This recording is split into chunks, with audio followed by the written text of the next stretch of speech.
아가서 1장 1절에서 8절까지 말씀. 1절에서 8절. 주님을 섬기는군요. 공동체를 섬기는 거예요. 주님이 이 땅에 오셨잖아요.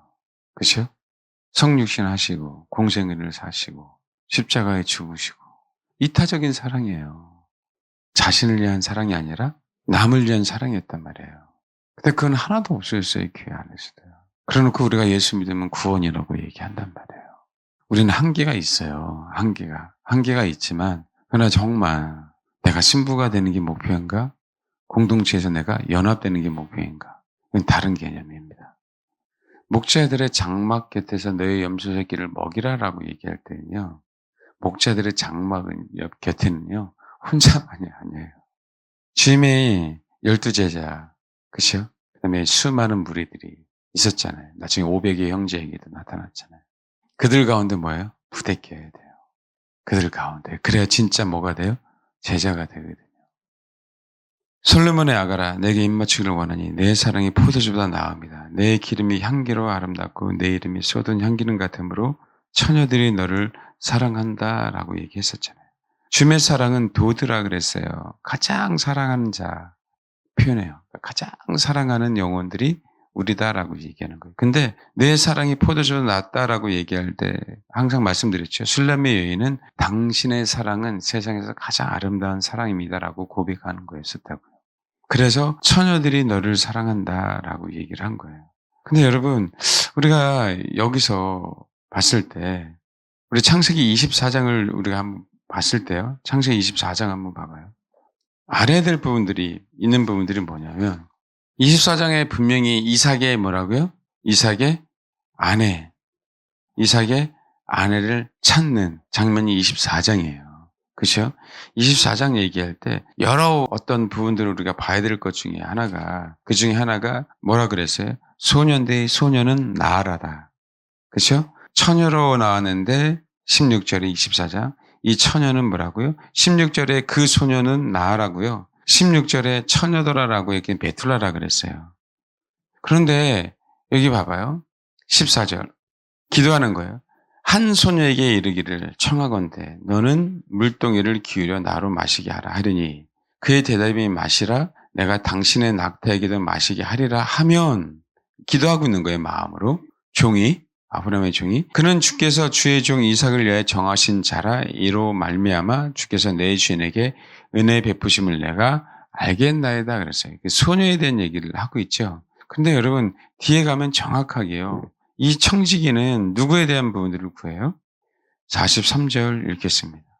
지금 마음속에 이게 우리가 객관적으로는 소녀잖아요. 근데 이 종은 뭘 구했다고요? 젊은 여자를 구했어요. 근데 이 젊은 여자가 뭐라 그랬어요? 알마라고 얘기했단 말이에요. 그러니까 결국 마음의 소원은 이삭의 아내 될 사람은 누가 돼야 된다고요? 알마가 돼야 된다는 거예요. 그러니까 결국 누가요? 아브라함도 알마를 원했고 아브라함의 마음을 아는 종도 알마를 원했고 그죠? 이삭은 뭐라고요? 알마를 얻을 수밖에 없는 사람이 됐다는 거예요. 이삭은 알마를 얻어야 될 수밖에 없는 사람이 됐고요. 그 다음에 그래서 위로를 받은 거예요. 근데 위로를 받았을 때요. 그러니까 중요한 거는 다 누굴 구하는 거예요? 알마를 구하는 거예요. 결국은요. 근데 여기 한번 봐봐. 24장에 보면 중요한 게 핵심이 뭐냐면 왜 이삭의 아내 리브가가 적합하냐라는 부분들에 대한 부분이죠. 자, 67절. 이삭이 리브가를 인도하여 그의 어머니 사라의 장막에 드리고 그 어머니 사라의 장막이죠. 그를 맞이하여 아내로 삼고 사랑하였으니 이삭이 그의 어머니를 장례한 후에 위로를 얻었더라. 지금 이때 앞에 23장 한번 보세요. 23장. 우리가 이삭이 40세에 결혼한 것들에 대한 부분들은 아시죠? 23장 보면 사라가 127세를 살았으니 이것이 곧 사라가 누린 횟수라. 그럼 이삭의 나이가 이때가 몇 살이에요? 37이 되겠죠. 왜냐하면 90세에 났으니까. 그렇죠. 그러고 나서 어머니를 장례한 후에 뭐라고요? 위로를 받았어요. 그럼 어머니를 장례한 후에 몇 년이 지났어요? 3년이 지났죠. 3년이 지난 후에 뭐라고요? 진짜 위로를 받았어요. 예수 그리스도의 사역하고 동일해요, 여러분. 주님은 공생애 3년 6개월, 약 3년이죠. 3년 6개월 후에 십자가 죽으시고 부활했죠. 그 3년 후에, 3년 후에 십자가 죽으시고 부활하셨어요. 그 다음부터 진짜 뭐가 될 수 있는 거예요? 예수 그리스도는 신랑이 될 수 있는 거예요. 알마를 얻을 수 있는. 이해되세요? 그래서 주님은요, 알마를 원하시는 거예요. 이삭은요, 딱 뭐라고요? 어머니의 추상 치르고 난 다음에 그 3년이라는 시간 동안 뭐 했어요? 그쵸? 괴로워했거든요. 예수 그리스도가 육신에 오신 모형이 오시고 싶으셨겠어요? 순종함으로 오신 것이. 그분이 육신으로 온 것 자체가 구속이에요. 특히, 그쵸? 이제 공생의 사역 자체는 더더욱 고난의 시간이잖아요. 예? 그래서 공생의 3년 시간 때문에 당신은 십자가에 죽어야 됐어요. 종교인들이 가만두지 않았거든요. 그동안은 괜찮았는데 나사렛에서 살 때만 당신 자신이 드러날 때는 이제는 뭐라고요? 왜? 하나님의 아들로서 그렇죠? 인성으로 계시지만 그렇게 살아야 될 거 아닙니까? 그러고 나서 3년간의 사역을 마치고 십자가에 죽으셨어요. 근데 우리는 그것을 끝난 걸로 알고 있잖아요. 그런데 당신은 진짜 그때서 뭐라고요? 영적인 신부들을 얻을 수 있는 그죠? 자격이 되어진 것이에요. 누구에게는? 이삭에게 자격이 주어진 것처럼 예수 그리스도에게는 자격이 주어진 거예요. 그런데 그 이삭이 알마 때문에 위로를 받아요. 아멘? 그래서요, 예수 그리스도 혼자만으로요, 계실 수가 없어요. 그분은 아버지 하나님은 알마를 찾으시고 아브라함의 종도 알마를 찾는 천사들도 알마를 찾고 예수 그리스도조차도 자기 신부인 알마를 찾는 거예요. 여기서는 처녀이지만 또 육신적인 어떤 정결한 자지만 그것을 다 포함해서 이제는 예수 그리스도로 말미암아 거듭난 처녀. 그의 피로 씻음을 받은 처녀. 그 결혼할 수 있는 처녀 때문에 주님이 뭐라고요? 위로를 받으시는 거예요. 이게 여러분 가장 큰 핵심입니다. 여러분 리브가를 아내로 맞이할 때 성경은 62절 얘기하고 있어요. 62절 보겠습니다. 네게부는 사막이에요. 근데 그때 이삭이 부엘라 헤로에서 뭐예요? 왔어요. 이게 뜻이 뭐예요? 살아계시고 감찰하시는 하나님의 우물이에요, 우물. 살아계시며 지켜보시는 자의 우물. 그 네게부에 있는 마른 자 가운데에서, 그죠? 그 우물 가운데 있어서요. 참 여러분, 아브라함이 우물을 많이 팠잖아요. 그것을 다, 그죠? 그 지방에 사람들 다 메꿔버렸잖아요. 그런데 다시 이삭이요. 그 우물을 파기 시작한다면, 하잖아요. 다시 아브라함이 팠던 그 우물들을 다시 파기 시작해요. 아버지의 사역을 이어받은 거죠. 그렇죠? 근데 그때도 아브라함은 그 사막 가운데 우물 지켜보시는 하나님, 지켜보신 자의 우물 가운데 항상 뭐였어요? 거했어요. 근데 참 재밌는 건 뭐냐면 이 우물 자체가 여기서 말하는 그 우물이라고 표현했는데 종이요. 리브가를 찾았을 때 앞에 썼던 그 장소가 어디예요? 우물이에요, 우물. 근데 상징적으로는요, 이 우물은요, 아이는 그래 갖고요, 원래는 눈이란 뜻이에요. 그러니까 리브가를 만났던 그 우물 있죠? 이게 히브리어로 아인이에요. 아인은 뭐라고 해요? 눈이라고 해요, 눈. 구엘라 헤로이, 살아계시며 지켜보시는 자의 우물. 그 우물 곁에 누구는 서 있는 거예요? 종은 서 있는 거예요. 근데 이 우물이 아인인데 우리가 인공적인 우물을 얘기하지 않고요. 샘물을 얘기한단 말이에요. 그냥 자연적으로 계곡에서 솟아나는 샘물을 얘기해요. 어떤 의미인지 좀 이해 가십니까? 아셔야 돼요. 리브가는 뭐라고요? 자연스럽게 주의 생명을 공급했다는 거죠. 여러분 봐봐요. 요한복음 4장에서 우물가의 여인을 만나요. 그 우물은 야곱이 판 우물이에요.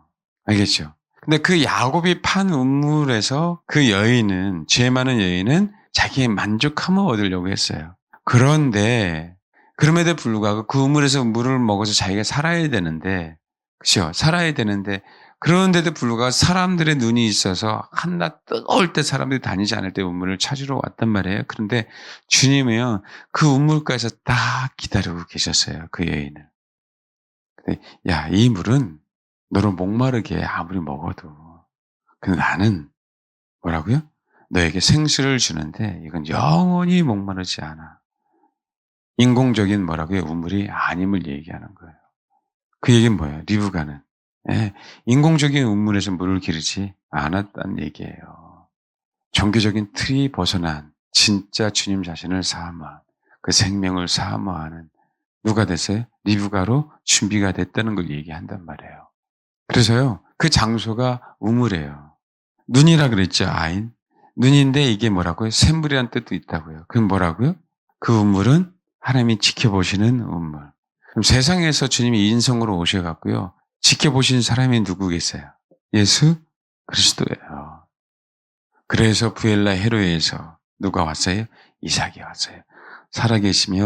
살아계셔서 지켜보시는 자의 우물 가운데서 누가 왔어요? 이삭은 왔어요.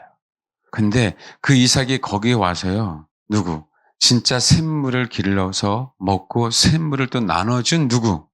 리브가. 인위적인 우물이 아닌, 인공적인 우물이 아닌. 우물가의 여인은 뭘 찾았어요?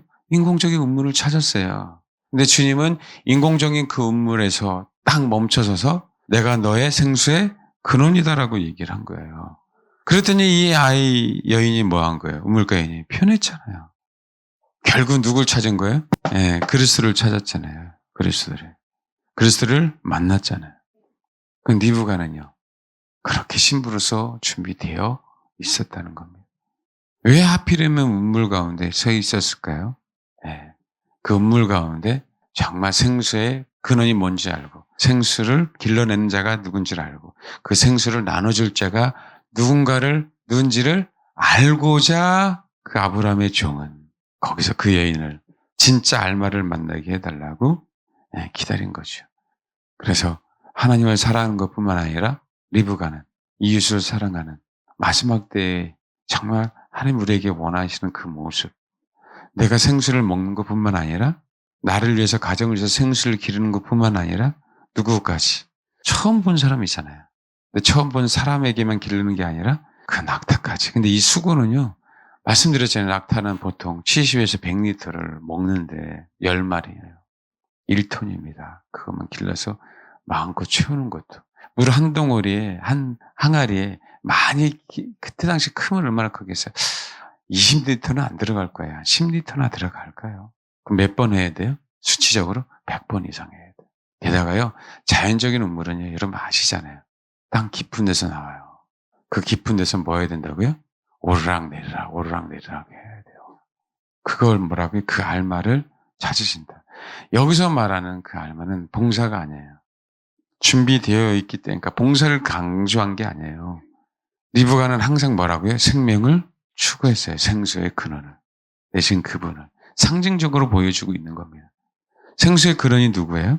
예수 그리스도. 그러니까요. 정말 뒤도 돌아보지 않고 가족을 딱 버리고 누구를 쫓아가요? 아브라함의 종을 쫓아가서 이삭을 맞이하죠. 이게 마지막 때의 모습이에요. 다 버리고 누구만을 추구하는 거예요? 신랑만을. 예수 그리스도. 실결혼 5 처녀처럼. 그 알마를 주님은 오는 거예요. 처녀들이 너를 사랑한다? 처녀는 그 사랑에 대해서 알아서. 그 처녀들은 어떤 처녀다? 알마들은 딱 척 보면 압니다. 누구를? 예수 그리스도를. 그의 삶은 자기만 물을 길르기 위해서 먹고 사는 게 아니에요. 누구까지? 그 생명을 나눠줘서까지 다른 사람에게 생명을 공급한 자들. 그러니까 우리가 사역이요. 인간적인 사역이 내가 우물을 파서 그 사역이 아니라 생수의 근원 대신 그분을 사모하고 그분을 사모해서 그분의 생수를 먹고 마심으로 동네 사람들에게 상종도 하지 않았던 동네 사람들에게 생수의 근원을 나눠줌으로 자기 자존심이나 자기 창피한 것들을 다 버리고 복음을 준 거잖아요. 이 자가 누구라고? 그리스도라고. 근데 우리는 또 사역에만 초점을 맞아요. 그 사역은 어떤 사역인지 아세요? 우리가 인지작업한 우물이에요. 그래서 안 된단 말이에요, 여러분. 리브가는 분명하게 준비되어져 있다. 살아계시며 지켜보시는 자의 우물 곁에 누가 계셨다? 이삭이. 근데 리브가도 항상 어디에 있었다? 우물. 그 우물과 리브가는 떼놓아야 뗄 수 없는 존재였다는 거예요. 그러면요, 우리도 인적으로 판 종교적이고 조직적인 교회, 조직적인 신앙, 그 신앙을 벗어나서 뭐 해야 된다는 겁니까? 실질적으로. 그렇죠. 생수의 근원 대신 예수 그리스도. 우리가 그동안 했던 그 음물, 퍼먹었던 음물들을 버려버리고 그 음물 곁에 계신 예수 그리스도를 말미암아 우리의 목마름을 채워야 되는 영혼들이 되어야죠. 그런 갈급함이 분명하게 있어야 이 마지막 때 우리가 진짜 알마가 되는 겁니다. 이 부분들을 간과하고 있잖아요. 이 부분들을. 주님은 알마를 찾아요. 아브람도 알마를 찾아요. 아브라함의 종도 알마를 찾아요. 이삭도 알마를 찾아요. 알겠습니까? 근데 그 알마를 찾기 위해서요. 아브라함의 종, 천사라고 생각하면 좋습니다. 아브라함의 종은 어디에서 기다리고 있는 거예요? 그죠? 어디에서? 우물. 근데 그 우물은 인공적인 우물이 아닌 자연적으로 솟아나는 샘물 곁에서 누구를 진짜 찾기를 원하는 거예요? 알마를. 그럼 우리는 어디 있어야 되는 거예요? 종교적이고 조직적이고 그렇죠? 이런 세상의 교회에서 벗어나서 정말 생수의 근원을 먹고 마실 수 있는 그곳에서 뭐 해야 된다는 거예요? 우리는 생명의 공급을 먹고 또 사람들에게 그 생수를 나눠줄 줄 아는 자가 될 때 그때 비로소 약속을 주시죠. 코골이를 주시고 그죠? 팔찌를 주심으로. 그 상징은 뭐예요? 코골이를 걸었다는 얘기는 넌 내 거야 라고 하는 거죠. 알겠습니까? 그러고 나서 천사들을 통하여 그렇게 뭐 하는 거예요? 인침을 받는 거예요. 나중에 뭐라고요? 너는 알마야 라고. 그런 자들만 잘 따라하세요. 그런 자들만 이삭을 향해 갑니다. 결혼하기 위해서. 근데 그런 자들을 주님을 원했기 때문에 그 이삭은 리브가를 보고 뭐 한 거예요? 위로를 받은 거예요. 그렇게 주님 자신을 꼭 추구했으면 좋겠어요. 그게 성경은 뭐라고요? 처녀들이라고 얘기해요. 처녀들. 율법도 아니고요. 종교적인 것도 아니고요. 성경 공부도 아니고요. 봉사도 아니고요. 교회 생활도 아니고요. 생명의 근원 대신 그분에서 솟아나는 그 생수. 그 생수를 내가 항상 기르기를 원하고 또 그것을 먹고 그 생수가 생명이잖아요. 그 생명을 나눠주는 자를 지켜보시는 하나님. 알겠죠? 누가 그 현장에 있었다? 장소는, 공간은 다르지만 이삭도 그 현장에 항상 있었고 리브가도 그 현장에 항상 있었고 천사도 그 현장에 있었고 아브라함은 그 현장 속에 있는 누구? 정말 리브가 같은 자를 찾아라. 분명하게 있을 거야. 하나님이 미리 앞서가서 일하실 거야. 라고 누구에게? 종에게 확신을 주죠. 그래서 그림진 산이 좋으냐, 예루살렘이 좋으냐, 예배할 곳이 어딥니까 고민할 때 우물가의 여인은 그리심산, 이 산이 아닙니까? 사마리아 일대가 아닙니까? 라고 얘기했지만 왜? 예배하는 곳이. 그죠? 근데 주님은 뭐라고 말씀하십니까? 그게 아니야. 하나님은 예배하는 자를 찾는데 신령과 진정으로 예배하는 자를 찾아. 그게 누구야? 장소의 문제가 아니라 대상의 문제다. 예수 그리스도를 그렇게 찾아라.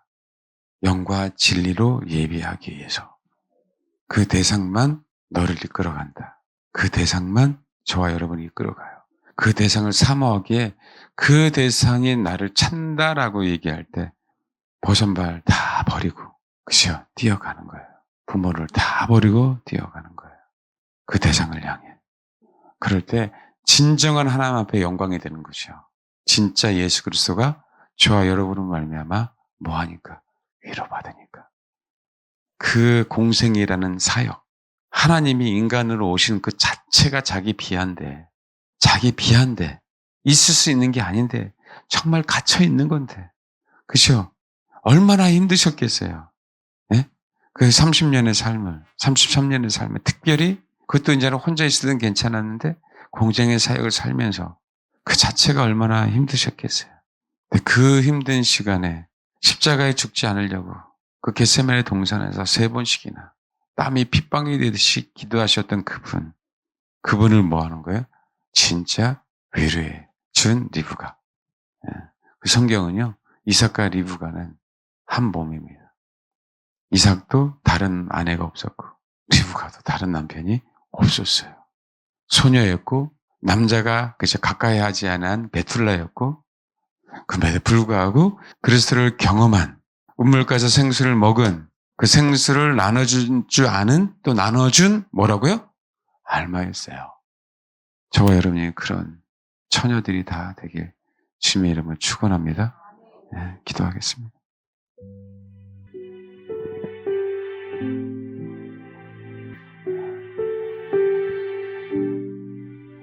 이삭도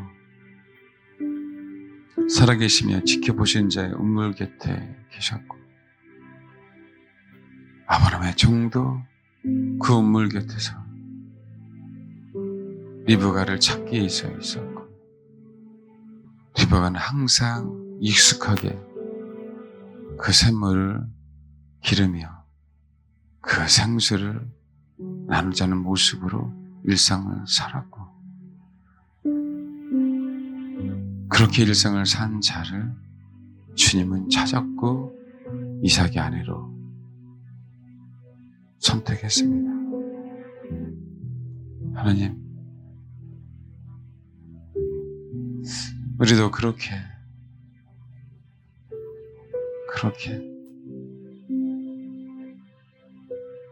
소원하는 주님의 신부가 되기 위해서 리브가처럼